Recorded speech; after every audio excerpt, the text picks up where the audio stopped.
Bueno, muchas gracias a ustedes por la invitación y aprovecho también de felicitarlos por la iniciativa. La verdad, este es un espacio que ha sido bien aprovechado, yo creo, y ha sido algo bien productivo para todos nosotros, ¿no? Para aprender un poco más de otras áreas de la geociencia. Bueno, para hoy entonces, la idea es presentar un poco sobre esto de caracterización rápida de la ruptura sísmica en megaterremotos. Y bueno, para partir hay que comenzar un poco con una motivación. Por qué quisiéramos caracterizar rápido un megaterremoto? Sabemos que la caracterización de las rupturas en estos grandes terremotos es sumamente importante desde el punto de vista tectónico, porque nos permite delimitar cuáles son las zonas que potencialmente pueden romper en un futuro, etcétera. Pero ¿por qué quisiera hacer uno de estos rápido? ¿Ya? Y la primera motivación que surge aquí es justamente la estrecha relación que hay entre la generación de tsunamis y estos megaterremotos de subducción. Entonces aquí tenemos un esquema en el que tenemos ¿verdad? La ocurrencia de un terremoto, entonces existe un movimiento relativo de la placa superior, existe un deslizamiento relativo de la placa superior con respecto a la placa inferior, y ese deslizamiento va a generar un campo de desplazamientos a su alrededor, que en particular, si es que este campo de desplazamiento altera el fondo oceánico, va a provocar puede provocar un deslizamiento, perdón, un desplazamiento de esta columna de agua que está sobre ese fondo oceánico y finalmente va a producir un tsunami. Por lo tanto, vemos que hay una gran relación entre estos deslizamientos, este origen de estos deslizamientos, con la generación de un tsunami, y una caracterización rápida de esta ruptura pudiera permitir anticiparse o mitigar los efectos producidos por un tsunami. Entonces, cuáles son las alternativas, ¿ya? ¿Y qué es lo que se ha ido haciendo en este sentido? Ya vemos entonces que uno podría, en principio, en el caso de estos terremotos, modelar estas distribuciones de ruptura, de deslizamiento, y con eso tener una idea de cuál va a ser el tsunami. Entonces, una de las primeras formas o ideas en la que podríamos abordar el problema es a partir de una solución de fuente puntual, en la que tenemos información de la magnitud, ¿no es cierto?, un mecanismo focal, una geometría de la ruptura, intentar caracterizar esta ruptura de manera simple para propagar un tsunami, ¿ya? Aquí tenemos un diagrama de un paper de Guzmán y Tanioka del 2012, en el que, digamos, se baraja esta idea, y ellos lo que hacen es básicamente a partir de soluciones de tensor de momento de fase W, ya que voy a hablar un poquito de fase W más adelante, pero ahora es el único mecanismo, la única forma que tenemos de caracterizar de manera rápida terremotos que sean grandes.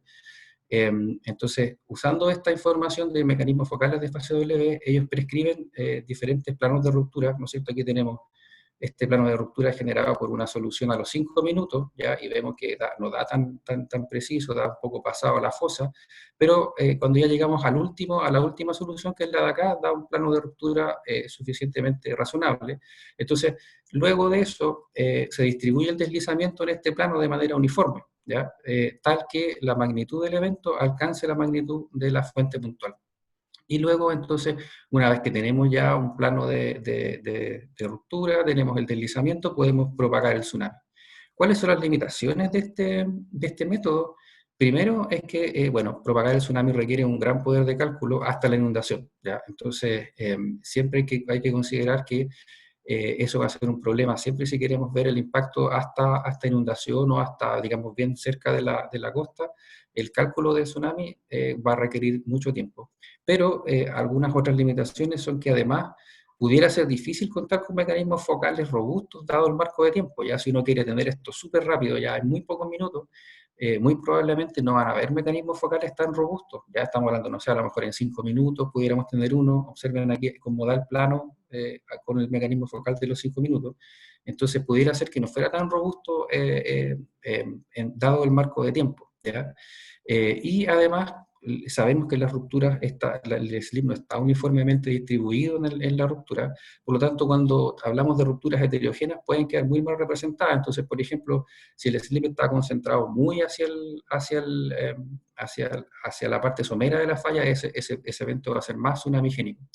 Entonces, vemos que este approach es razonable, y de hecho en este artículo muestran resultados muy buenos para el terremoto de Tohoku, pero también tiene que ver con que quizás la ruptura de Tohoku fue una ruptura que no se caracterizó por tener múltiples parches de slip, ¿ya? Sino que hay una gran aspereza concentrada hacia la fosa, ¿ya? Entonces aquí quisiera hacer quizás un poco un llamado a entender un poco cuáles son las motivaciones, porque generalmente cuando uno habla de esto de caracterización rápida, lo primero que se viene a la mente es el tema de la evacuación, ¿ya? Y yo creo que ese es un problema que es aparte y que requiere sus propias herramientas para ser tratado, pero dados los tiempos de evacuación, uno puede pensar de que se van a imponer varias limitaciones prácticas para seleccionar la estrategia adecuada, ¿ya? Entonces, como decía, pues si pensamos en tiempos de evacuación, por ejemplo, en Chile, nosotros sabemos que, por ejemplo, para el terremoto de Illapel, el tsunami llegó prácticamente dentro de los primeros 10-15 minutos, ¿ya? Entonces muy rápido, puede ser muy rápido, por lo tanto necesitamos caracterizar la fuente extremadamente rápido. Entonces, que en esos casos, dentro de los primeros minutos del terremoto, probablemente vamos a contar con una información aproximada de dónde está el epicentro y la magnitud preliminar, ¿ya? Para esos casos, por ejemplo, una estrategia razonable es hacer un premodelado de fallas, por ejemplo, que sean de rupturas homogéneas, que ocurran en diferentes lugares, con diferentes tamaños y que representan diferentes magnitudes, y uno puede premodelar eso y modelar la inundación, ¿ok? Y obviamente ahí aplican factores, por ejemplo, si de seguridad, por ejemplo, si la magnitud del evento preliminar es un 7, se le agrega un delta para que sea un poco más alta en caso de que se esté subestimando la magnitud.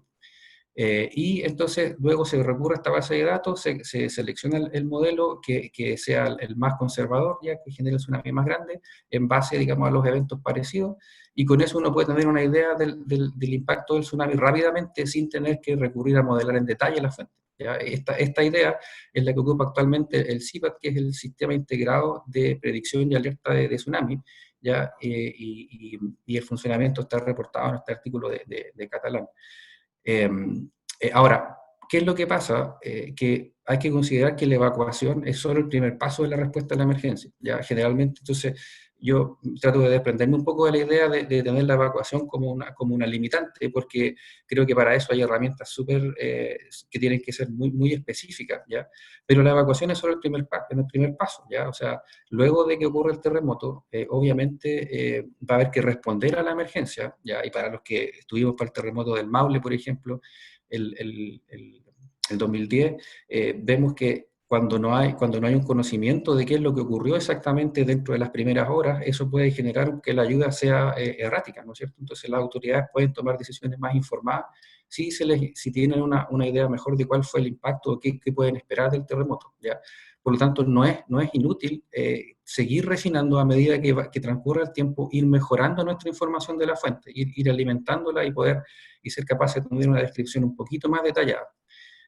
Por lo tanto, en este escenario, ahora sí caracterizar rupturas heterogéneas se vuelve plausible, ¿ya? Porque ahora sí podemos esperar a lo mejor media hora, una hora, ¿ya? Y todavía esa información va a ser útil para quizás apoyar la toma de decisiones en la respuesta a la emergencia, ¿ya? Ahora, ¿por qué las rupturas heterogéneas entonces requieren un mayor análisis? ¿Ya? No podemos, o sea, se requiere mayor tiempo para hacer un modelado de ruptura. Y bueno, el modelado clásico de falla finita lo que hace es resolver las heterogeneidades de la ruptura. Entonces, la metodología, digamos, más estándar es prescribir un plano o una superficie de falla subdividirlas en pequeñas subfallas, ¿ya? Y estas pequeñas subfallas, o que van a ser, digamos, más chiquititas, van a representar una unidad que puede deslizar, ¿ya? Como un bloque. Entonces, después la idea es, a partir de los datos, tratar de ver cuál fue el deslizamiento de cada una de estas subfallas, y con eso uno va a tener una idea de la distribución espacial del deslizamiento. ¿Ya? Ahora, en la práctica, este es un problema en el cual uno emplea muchos parámetros, ¿ya? O sea, tiene muchas subfallas y los datos no son suficientemente informativos, por lo tanto decimos que es un problema pobremente determinado y usualmente hay que incluir entonces condiciones adicionales para poder resolverlo. ¿Ya? Hay varias decisiones que están a discreción del modelador y por lo tanto es muy difícil de automatizar. Por ejemplo, dónde poner el plano de falla, la longitud, la velocidad de ruptura. Hay muchas partes del problema o incluso la suavidad de la solución. Cuando hablaba de estas condiciones adicionales, una condición, por ejemplo, puede ser la suavidad. Y la suavidad de la solución, a veces hay métodos que son relativamente subjetivos para determinarla. Por lo tanto, en el contexto de respuesta temprana, pese a que esto puede ser muy útil porque nos puede aportar una buena información, es complicado porque es difícil de automatizar. ¿Ya? También tiene algunas limitaciones esta estrategia, porque básicamente aquí estamos haciendo un supuesto de que el tsunami fue generado por el terremoto, y por lo tanto estamos modelando eso. Pero ¿qué pasa si es que existen otros efectos que puedan contribuir al tsunami y que no están siendo incluidos en nuestro modelo? Bueno, los vamos a estar pasando por alto. Okay, aquí, por ejemplo, hay una figura en la que se muestra un esquema de un tsunami que fue causado porque, producto de un terremoto, ¿no es cierto?, hubo un deslizamiento submarino y ese deslizamiento submarino obviamente contribuyó o puede contribuir, ¿no es cierto?, a la excitación de ondas de tsunami. Y ese efecto sería un efecto que no estaríamos considerando. Por lo tanto, en el caso de las rupturas complejas, perdón, en el caso, por ejemplo, que hayan efectos adicionales como deslizamientos submarinos o que hayan rupturas complejas, quiere decir que tengamos rupturas que rompan diferentes planos de falla, por ejemplo, al mismo tiempo, o digamos en tiempos muy cortos. Ese tipo de complejidades nosotros no la estamos capturando con esta estrategia y podrían causar la subestimación del tsunami. Ahora, ¿cómo poder mitigar esto? Bueno, yo creo que nunca hay que perder de vista que es bien importante monitorear directamente el nivel del mar, ¿ya? Porque este tipo de casos, lógicamente, se escapan un poco a lo que uno está modelando y una forma de asegurarse de qué es lo que efectivamente está ocurriendo con el mar es monitorearlo, ¿ya? Ahora bien, si bien es cierto, eso es una solución que ayuda, también hay que ser un poco realistas en el sentido de que la mayoría de los últimos megaterremotos, megatrust que hemos tenido en Chile, pueden ser bien caracterizados simplemente eh, prescribiendo, digamos, un plano de falla y calculando los deslizamientos. Entonces no tienen este grado de complejidad, pero estas son cosas que ocurren ocasionalmente y hay que, lógicamente, tenerlas en cuenta. Ahora, ¿qué tipos de datos podríamos utilizar o cuáles serían los más óptimos de ser utilizados para poder hacer este tipo de modelado? Bueno, tenemos varios tipos de datos que pueden ser utilizados y todos tienen sus ventajas y sus desventajas. Están los datos de GPS, los telesísmicos, los de movimiento fuerte. En particular, esta figura que estoy mostrando acá es de un artículo de Koch y sus colaboradores del 2019, en el que utilizan movimiento fuerte para caracterizar la ruptura. Y bueno, el caso del movimiento fuerte son datos de campo cercano, pero que van a tender a tener poco contenido de bajas frecuencias, porque por limitaciones, digamos, del instrumento. Los datos telesísmicos, por ejemplo, utilizan redes globales que ya están disponibles, usualmente tienen una buena cobertura simultánea, pero tardan más tiempo en estar disponibles y también son sensibles a las heterogeneidades laterales, lo que puede implicar un procesamiento que es un poco más complicado que en otros casos. Los datos de GPS no saturan y también miden el campo cercano, pero uno tiene que tener una red densa de GPS cerca del evento y además la operación en tiempo real puede ser compleja, digamos, es más complejo transferir estos datos en tiempo real, pero lógicamente esto es algo que con el tiempo se va a ir mitigando. En lo personal me parece que uno debería avanzar a tener sistemas en los que integrara diferentes tipos de datos para hacer este tipo de inversiones y que se beneficiaran, digamos, todos estos son datos complementarios. ¿Qué alternativa es la que nosotros hemos barajado en este sentido? Es la idea de utilizar la fase W. Ya tuvimos una charla anterior en la que se habló un poco de la fase W y la gracia de la fase W, o cuál fue uno de sus principales ¿Cuál fue una de las principales razones de que empezó a ganar popularidad? Es que es sumamente útil para caracterizar de manera rápida terremotos, ¿ya? Y es sumamente robusta para calcular tensores de momentos de manera rápida. ¿Okay? Aquí tenemos una figurita que muestra cuál es la fase W, ¿no es cierto? Es esta onda de largo periodo que arriba entre la P y la S, y normalmente cuando uno trabaja con fase W lo que quiere es evitar el uso de ondas de superficie porque por su amplitud mayor normalmente saturan los registros si uno está muy cerca. Entonces, ¿cuáles son las ventajas de la fase W? Es una onda rápida, ¿ya? Que es de largo periodo, por lo tanto puede caracterizar bien el comportamiento de los terremotos grandes y además es poco sensible a las heterogeneidades laterales, ¿ya? Entonces es más fácil de modelar. Tiene una amplitud pequeña, por lo tanto, usualmente no va a saturar el registro sísmico, en algunos casos sí, pero uno siempre puede ir un poquito más lejos y rápidamente va a encontrar un lugar en que no sature, y el procesamiento es simple, y tal es así que está completamente automatizado, y los algoritmos de fase W que están implementados en varios centros de observación de terremotos a nivel mundial de monitoreo, es rutinario, ¿ya? Por lo tanto, usar la fase W en esa idea no es tan descabellado. Entonces hicimos unos modelos preliminares, ¿no es cierto?, usando el método clásico de múltiples ventanas temporales, que es un esquema lineal de inversión, usando la fase W, y entonces estas son las soluciones para el caso del Maule. Aquí observamos que hay una, un buen acuerdo entre los datos y las predicciones. Ya la fase W en general, como les decía, es más o menos sencillo de modelar, por lo tanto los ajustes, el misfit, digamos, va a ser bajo. ¿Ya? Y aquí tenemos entonces un modelo de referencia para comparar y vemos que las comparten características muy similares, ¿ya? O sea, el deslizamiento es de aproximadamente 20 metros en un parche digamos que ocurre más hacia el norte, hay un deslizamiento menor hacia el sur, entonces es como un modelo parecido, un poquitito más alargado si uno quiere, pero al menos como una ruptura de primer orden, comparte características similares de modelos que fueron obtenidos con mucho mayor grado o mayor, que requieren mucho mayor atención en su procesamiento, ¿ya?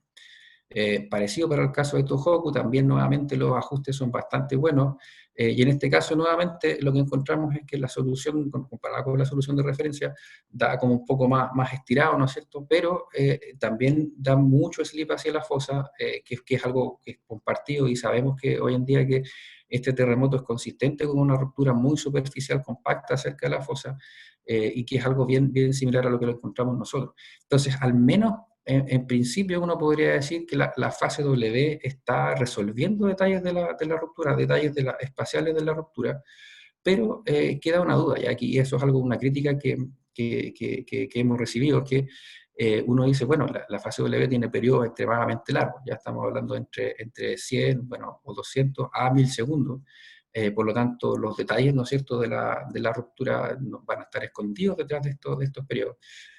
¿Cuál es un argumento que uno puede usar ahí?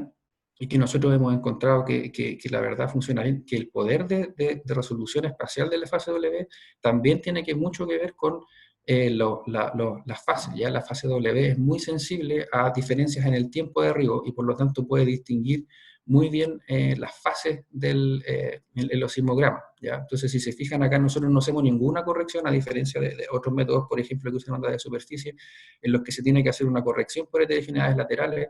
Acá nosotros tomamos los datos y los utilizamos tal cual, ¿ya? Pero, lógicamente, persiste la duda de si podemos resolver cosas espaciales o no.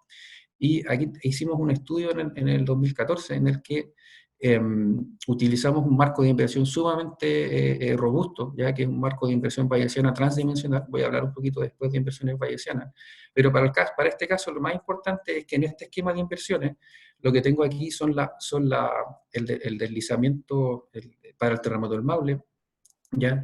Y aquí está el deslizamiento que obtuvimos y acá abajo están las incertidumbres. Entonces, lo más importante es que aquí el número de subfallas y el tamaño de las subfallas no están prescritos de antemano, ya que es lo que uno hace tradicionalmente, y obviamente al hacer eso uno está sesgando las incertidumbres, ¿ya? Esto es bien importante. Si uno quiere estimar bien incertidumbre, el caso más riguroso, uno tiene que tener alguna forma de lo que se llama selección de modelos, que es decir, por ejemplo, qué parametrización es más adecuada para mi problema. Entonces aquí el tamaño de la subfalla y el número de subfallas viene determinado por los datos. Entonces es como que uno tiene un sistema de ecuaciones y el número de incógnitas también pasa a ser una incógnita. Entonces, y todo esto está íntimamente ligado con el contenido de los datos, ¿ya? Otra cosa importante es que este esquema de inversión no requiere regularización, ¿ya? Por lo tanto, no hay suavidad, ni tampoco hay minimización del, digamos, hay un límite superior para el deslizamiento, o sea, hay un límite superior, pero es bien alto, ya es muy distinto a los valores que nos dan acá, está fuera de estos valores. Y entonces, como les comentaba, esto nos permite una estimación rigurosa de incertidumbre, porque ahora ya no estamos sesgados a una parametrización particular. Ahora, si uno ve esto, bueno, aquí obviamente da un parche de slip, que es un slip muy grande, cerca de 50 metros, 60 metros en el sur, pero a la vez está muy mal resuelto, ¿ya? Y por lo tanto uno no podría asegurar de que ese slip fue efectivamente así o que ocurrió, pero sí tenemos, aquí en el norte tenemos un parche de slip que es un poco menor, que es consistente con lo que estaba mostrando la figura anterior, y que está muy bien resuelto, ¿ya? Entonces, si es que la fase W no tuviera poder de resolución, aquí lo que hubiéramos visto es un gran parámetro, uno o dos parámetros, y ningún tipo de grado de complejidad, y eso no es lo que uno observa, por lo tanto podemos de aquí tener una idea de que la fase W sí nos sirve para estimar las distribuciones espaciales de ruptura. Ahora, entonces, con esto en mente, uno puede pensar ahora cómo pudiéramos automatizar un poco más este algoritmo y de que algunas de las decisiones que se toman al momento de hacer estos modelos de falla finita pudieran ser tomadas automáticamente. Y entonces tomamos como ejemplo el terremoto de Illapel y hicimos una inversión de fuente puntual. Entonces asumimos, bueno, supongamos que tenemos una fuente puntual dada por fase W, ¿cuáles vendrían a ser los resultados? Entonces tomamos la información del epicentro preliminar provisto por el USGS y entonces consideramos set de datos con diferentes ventanas de tiempo y hicimos una fuente puntual con fase W. Este parámetro que está acá, que es, digamos, la duración del evento, que tiene que ver con la duración del evento, es bien importante porque nosotros tomamos ese parámetro y la ubicación del centroide para determinar la longitud de la falla. ¿Ya? La longitud de la falla se puede determinar a partir de este parámetro. Si uno asume una velocidad de ruptura más o menos de manera conservadora, entonces uno tiene una idea de cuál va a ser la extensión que la ruptura va a abarcar en ese espacio. Y observamos entonces que esto aquí tenemos para una distancia epicentral máxima de 30 grados, esta es la solución, y esto solamente en adquirir los datos aquí, para este caso, tendríamos que esperar 13, 14 minutos. Y entonces después repetimos lo mismo para 50, para 75 grados, y finalmente la última aquí tenemos una cobertura de distancia epicentral de 90 grados. Y para obtener esta solución entonces se requiere 35 minutos, ¿ya? Casi 36. Entonces, luego de esto, con esa información, lo que hicimos nosotros fue decir, en vez de basarnos, si se observan acá, hay pequeñas diferencias, si observan aquí, hay pequeñas diferencias en el mecanismo focal, ya si yo me paso de una solución a otra, y al traducir eso al plano de ruptura, pasa lo que mostraba al principio, ya que queda que puede quedar muy desfasado. Entonces, lo que hicimos fue simplemente tomar el modelo de SLAP 1.0, el largo lo impusimos de acuerdo a la duración del terremoto, y el ancho, digamos, del plano de ruptura lo pusimos de acuerdo a la zona sismogénica que esperamos, ya que hay una profundidad máxima de 80 kilómetros. Y corrimos un algoritmo que iterativamente va encontrando cuál es la suavidad que debería tener la solución basado en los errores, ¿ya? Y probamos estos son los errores, digamos, el desajuste que uno tiene en los datos. Entonces la idea es que uno va a agregar suavidad de manera que el misfit finalmente esté al nivel de ruido de los datos. Esta es un poco la idea de este mecanismo, y es una forma no paramétrica de obtener la matriz de covarianza, ¿ya? Y probamos para diferentes velocidades de ruptura máxima, y todo esto se puede hacer en paralelo, y para cada uno de los sets de datos distintos, ¿ya? Entonces, ¿cuáles son las características si uno quiere que debería estar mirando para este terremoto? Bueno, si tomamos el modelo rápido, la solución rápida del USGS, vemos que hay un alzamiento bien grande hacia la fosa, y que la ruptura tiene más o menos unos 200 kilómetros y no hay mucho deslizamiento profundo, ¿ya? ¿Qué es lo que obtuvimos nosotros? Bueno, con la solución de los 25 minutos, o sea, que esta solución vendría a ser con el primer set de datos, más unos 10 minutos de procesamiento. Es importante que mucho de ese procesamiento, prácticamente el 90% del tiempo, se consume en calcular los residuales que son usados para calcular la suavidad, ¿ya? Y si uno, por ejemplo, fijara la suavidad de antemano, la inversión tardaría un minuto o 2 minutos, ya no más que eso. Pero en este caso, como quisimos determinar la suavidad de manera objetiva, entonces tarda un poco más. Y vemos que hay algunos artefactos hacia el norte, pero a primer orden la ruptura se parece, digamos, la parte importante se parece a la del USGS, y luego si avanzamos en el tiempo vemos que esos artefactos van disminuyendo hasta que llegamos a la solución final en la que estos artefactos ya están prácticamente no existen, y la solución es bastante sencilla, ¿ya? Y comparte las características similares a las del USGS. Ahora, hay un problema adicional acá que yo no he mencionado hasta ahora, y es que cuando se hacen soluciones de falla finita, usualmente las soluciones de diferentes grupos difieren unas de otras, ¿ya? Y este es una figura que está tomada del artículo de Cienfuegos y colaboradores, en el que se tomaron 19 modelos de falla finita para el terremoto del Maule, y se comparó, se hizo la estadística, ya aquí está el promedio, este sería el alzamiento promedio generado por esos modelos, y aquí tendríamos una desviación estándar, ¿ya? Y si uno toma la desviación estándar a lo largo de esta transecta, se puede dar cuenta que la variabilidad es gigante, ¿ya? Si uno traduce esto, y esto es algo que está hecho en el paper, si uno traduce esto hasta medidas de inundación del tsunami, ya, o sea, se propaga el tsunami hasta en detalle, hasta la costa, se da cuenta que las soluciones, si uno toma una solución u otra, varía muchísimo el tsunami que uno pudiera predecir. Y entonces ahora si uno dice, bueno, si yo tengo uno de estos modelos, ¿cuál tomo? ¿Ya? O sea, si tomo uno de estos modelos, ¿cómo más seguro que ese modelo me vaya a reproducir el mejor tsunami posible? Y entonces una alternativa que nosotros encontramos viable aquí es tratar de hacer una estimación de la incertidumbre que está asociada a estos modelos. Consideremos, por ejemplo, que si vamos a hacer una inversión y la queremos hacer rápido, por lo tanto la queremos hacer en poco tiempo, vamos a tener pocas estaciones disponibles. Entonces la incertidumbre debería ser grande, ¿ya? Y entonces aquí es bien útil considerar un marco bayesiano que permite la estimación robusta de incertidumbre. Entonces en el marco bayesiano la idea es que nuestra solución va a venir representada por una distribución a posteriori, ya todo es una distribución de probabilidades, y entonces nuestro resultado va a ser esta distribución que está acá, que es la distribución de los parámetros dados los datos, ¿ya? Entonces nuestros parámetros van a ser el sleep en cada subfalla, y los datos van a ser nuestras ondas sísmicas, ¿ya? Y uno ¿cómo calcula esta distribución a posteriori? Esto es el cruce de la información a priori, que es decir, que es lo que yo sé de mi sleep en la falla, con los datos, para producir entonces una distribución a posteriori, ¿ya? Y entonces aquí tenemos, esta es la información del likelihood function, que es la información de los datos. ¿Qué complicaciones tenemos acá? Es que usualmente ponemos condiciones de positividad en la solución.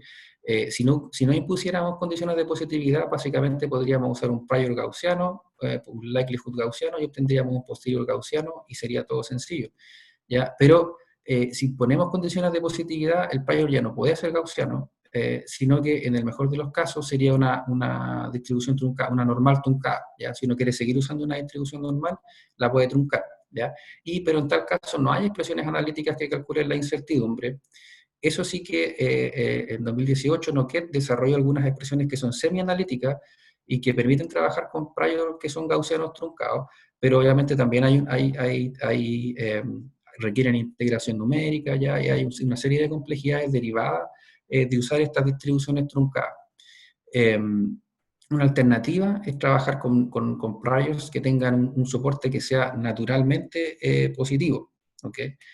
¿Qué quiere decir esto? Que sean priors en el que, a diferencia de estos priors que son truncados, ya estos son priors que por definición, digamos, no admiten condiciones negativas. En el caso de los priors que son truncados, por ejemplo, una gaussiana truncada está definida tanto para valores negativos y positivos, y si uno restringe eso, entonces uno puede obtener, uno, digamos, restringe artificialmente eso, uno puede obtener soluciones, digamos, solamente para los valores positivos.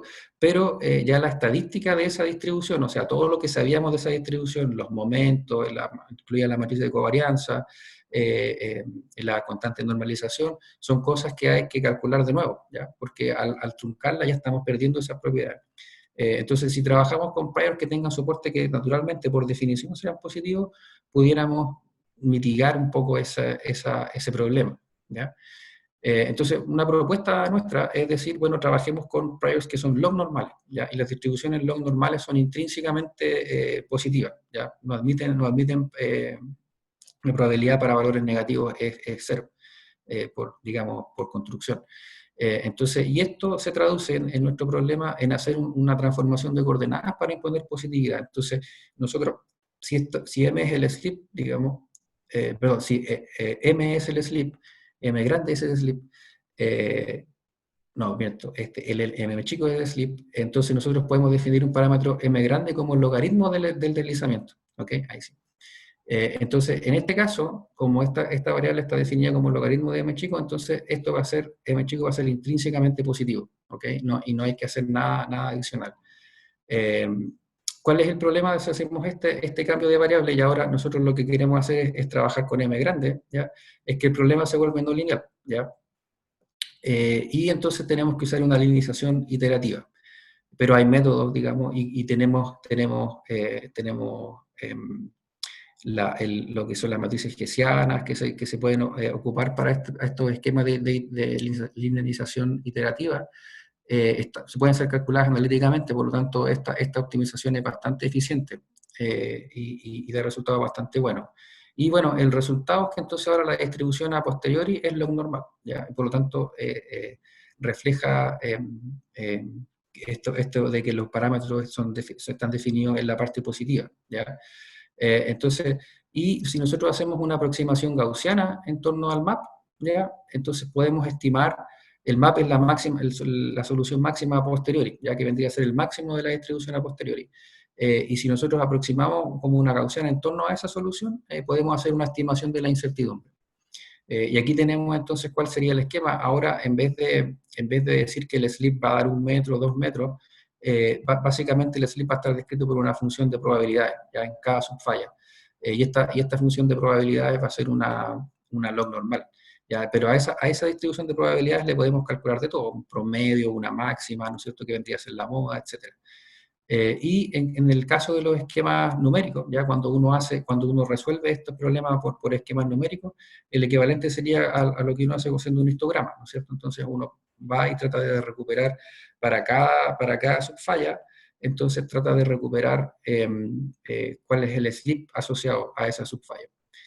Entonces, como este es un método aproximado, estamos aproximando una gaussiana, necesitábamos comparar con un método alternativo, ¿ya? Y entonces recurrimos a un método de muestreo de Monte Carlo. Esto es para un ejemplo bien grande con un alto número de subfallas, pero aquí yo estoy poniendo C, ¿ya? Y arbitrariamente, que obviamente tuvieran un slip más o menos interesante, ¿no? Que no fuera todo cero, pero vemos que la inversión, entonces la línea azul es nuestro modelo analítico.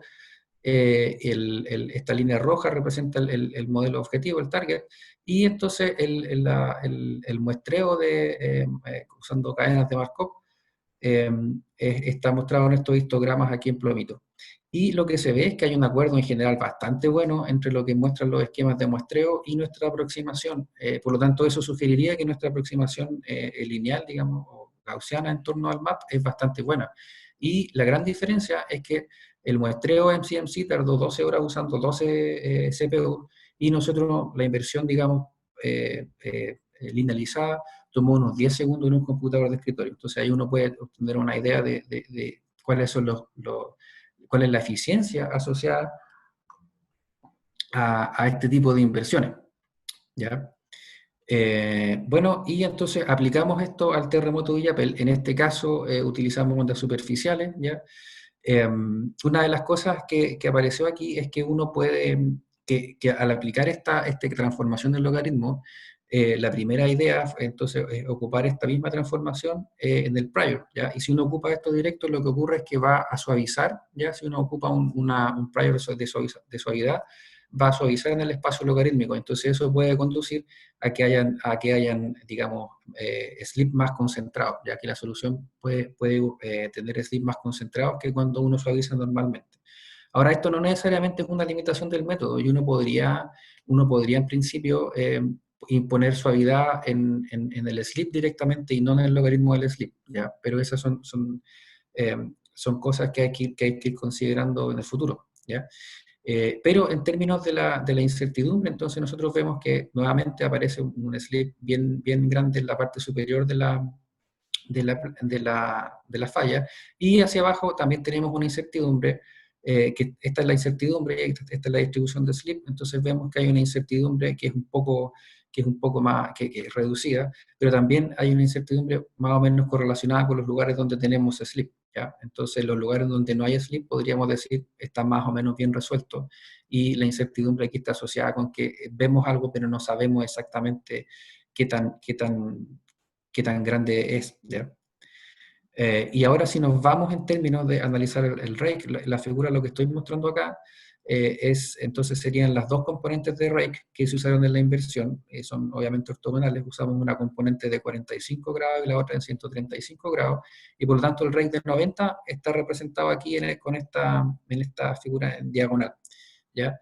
Y observamos que si uno mira la distribución, digamos, en el rake, en toda esta parte, bueno, aquí estoy considerando, no son todas las subpayas, sino esta parte central, que es donde efectivamente hubo deslizamiento, la parte más interesante. Vemos que no es parejo, y que hay componentes en el rake que son, que digamos, están mejor resueltas que otras, ¿ya? Entonces, por ejemplo, esta componente del rake aquí está bien elongada. Eso quiere decir que hay una gran incertidumbre, ¿ya? Y acá igual, ¿ya? Que hay una gran incertidumbre. Y este tipo de incertidumbre, si uno lo piensa, es bien relevante desde el punto de vista del tsunami, porque quiere decir que puede cambiar, digamos, el estado de tsunamigénico o no de un terremoto, porque si nos da una componente muy fuerte, digamos, de rate cercano a 90, que es la forma más eficiente en la que se puede producir un tsunami, uno podría pensar que a lo mejor el tsunami no va a ser tan grande generado por ese terremoto. Entonces, todos estos efectos nos parecen que son sumamente relevantes de considerar a la hora de hacer una inversión de, de este tipo. Y entonces, bueno, algunas conclusiones que podemos extraer de este análisis. Entonces, el modelado de falla finita rápido puede ser un insumo que es bien útil para la toma de decisiones en la etapa de respuesta al desastre. La fase W entonces contiene información sobre la distribución espacial de la ruptura, y puede ser útil considerarla para la caracterización rápida de la ruptura, pero obviamente, y aquí es importante considerar de que quizás lo óptimo es tratar de empezar a combinar diferentes tipos de datos para combinar sus virtudes y sus limitaciones, ¿ya? Para soslayar un poco las limitaciones. Una cosa que es bien importante también es que cuando estamos mirando modelos rápidos, estamos pensando en caracterizar rápido la fuente, hay que considerar que las incertidumbres pueden ser muy altas, ¿ya? Y tratar de estimarlas para tomar decisiones conservadoras es una alternativa que parece bien razonable, ¿ya? Lógicamente, estos métodos de estimación de incertidumbres también tienen algunas limitaciones, pero avanzar hacia eso me parece que es mucho mejor que considerar que vamos a tener una solución, y que esa solución va a representar fielmente lo que ocurrió en la ruptura. Nosotros sabemos que mirar, digamos, la ruptura es un proceso de inferencia, por lo tanto uno hace una medición indirecta, ¿ya? Uno no sabe exactamente cómo fue el slip, y uno trata de inferirlo. Por lo tanto es bien importante tratar de tomar en consideración las incertidumbres para tomar estas decisiones de manera conservadora. Y finalmente, bajo condiciones de positividad, nosotros mostramos que es posible utilizar un prior bajo un esquema de inversión bayesiano, que es una distribución log normal para el deslizamiento, y esto permite hacer una estimación de incertidumbre que tiene sentido, y que puede darnos un poco más de luz sobre qué es lo que está ocurriendo en estos procesos de ruptura. Así que eso, gracias. Roberto, hola, ¿me escuchas? Sí. Muchas gracias por tu presentación. Te escuchamos atentamente, muy interesante. Desde ya, le pregunto al público si tienen sus dudas, pueden escribirla en el chat. Durante la presentación recibí algunas. ¿Cuál crees tú, Roberto, que es el mayor problema que tenemos hoy en día en Chile en frente a los tsunamis? ¿Y hacia dónde crees que deberíamos avanzar para resolverlo? A ver, yo creo que, bueno, se han tomado varias medidas, digamos, sobre todo después del terremoto del Maule, se ha avanzado bastante en instrumentación y yo creo que se están haciendo esfuerzos significativos al respecto. Sin duda que yo creo que hay, por ejemplo, hay estos temas de caracterización rápida de la fuente en los cuales han habido muchos esfuerzos de otros lados y recién, quizás ahora en Chile estamos tomándole un poco más el peso. Yo creo que hay que avanzar quizás también por la parte científica, ¿ya? O sea, está bien el tema de la implementación, el tema de poder tomar más observaciones, eso es bien importante, que las observaciones puedan ser en tiempo real, ¿no es cierto? Eso es algo que es bien importante y hay que avanzar, combinar diferentes tipos de sensores, pero también hay que, yo creo que preocuparse de la parte un poco científica, porque si uno lo piensa, no hay una metodología definida todavía que uno diga, bueno, esta es la forma de caracterizar rápida, digamos, de manera robusta una ruptura. Entonces, también es algo de lo que yo creo que hay que poner atención. Obviamente han habido muchos esfuerzos de harta gente y la idea sería que también aquí en Chile pudiéramos avanzar hacia eso, ¿ya? O sea, no esperar de que alguien más lo haga, sino que también sigamos contribuyendo en ese sentido. Ujú. ¿Y crees que va también por un lado de estaciones? ¿Qué esperarías en ese sentido? A ver, siempre el tema de las estaciones es bien importante. Yo creo que comparativamente, pese a que en términos de precios no son comparables, pero lo que comenté yo, por ejemplo, las estaciones en el mar, digamos, hay una asimetría gigante. Lo que tenemos usualmente aquí en Chile son mareógrafos, ¿ya? Y nos faltan, por ejemplo, estaciones mar adentro, Ujú. mucho.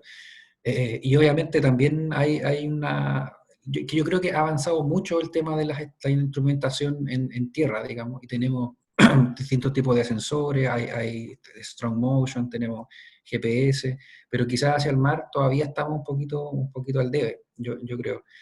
Eh, y bueno, obviamente uno siempre quisiera tener la mayor cantidad de sensores posibles, pero yo creo que todavía ahí tenemos esa asimetría y pudiera ser interesante también avanzar un poco hacia allá. Ujú. Claro. Gracias, Roberto. Catalina pregunta, en realidad te agradece por tu charla, concuerda que no debería haber problema al caracterizar con fase W. Y te Mm. pregunta, ¿por qué para el terremoto de Illapel utilizaron ondas superficiales? ¿Podría esto aumentar la incertidumbre en las soluciones? Sí, la verdad es una buena pregunta, porque la verdad, el primer análisis, la primera idea fue usarlo con fase W, porque claro, estamos diciendo que vamos a, que vamos a hacer caracterizar rápido, entonces la fase W tiene ese mérito, ¿ya?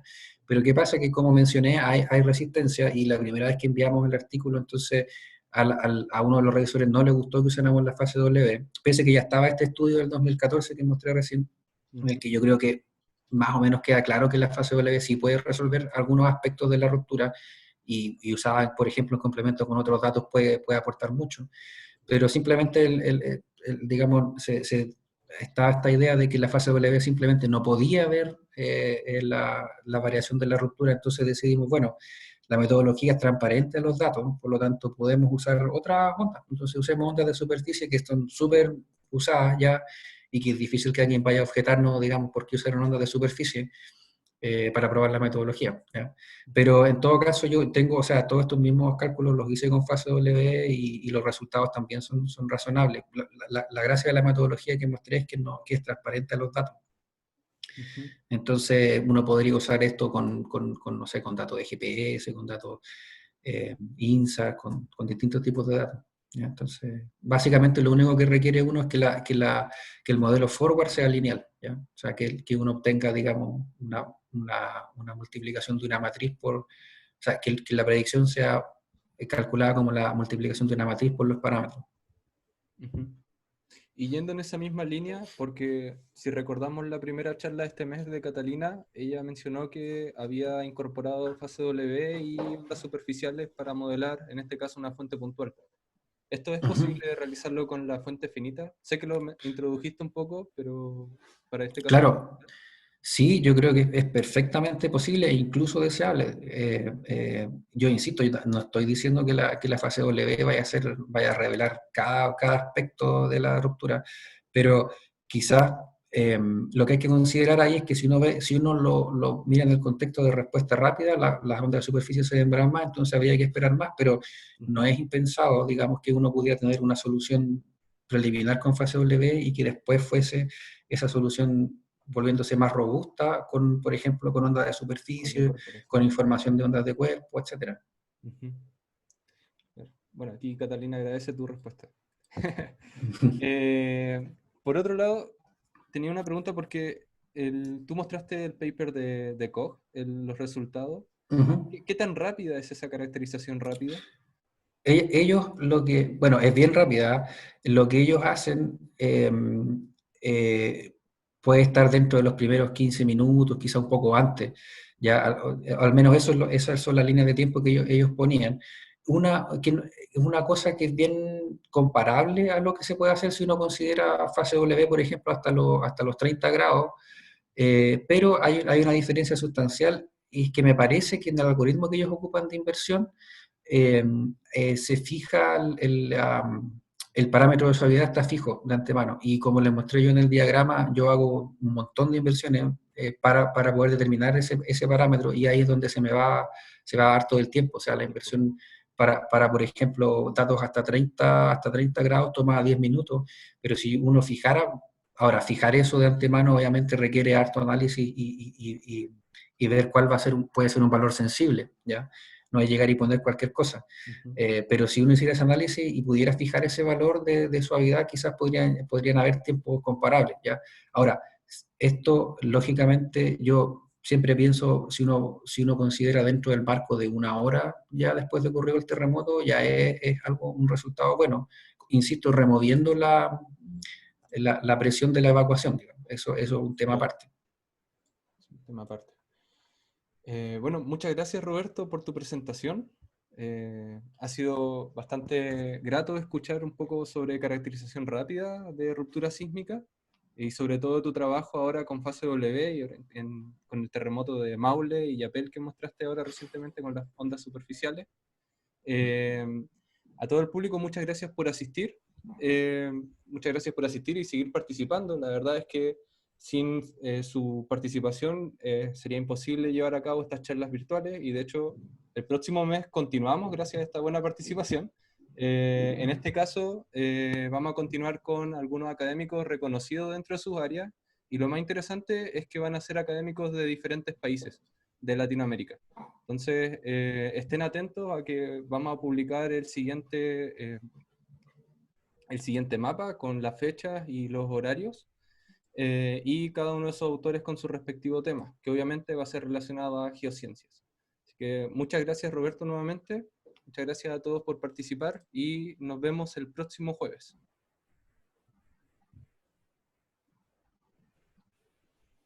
Chao, gracias. Chao, chao. Muchas gracias a todos.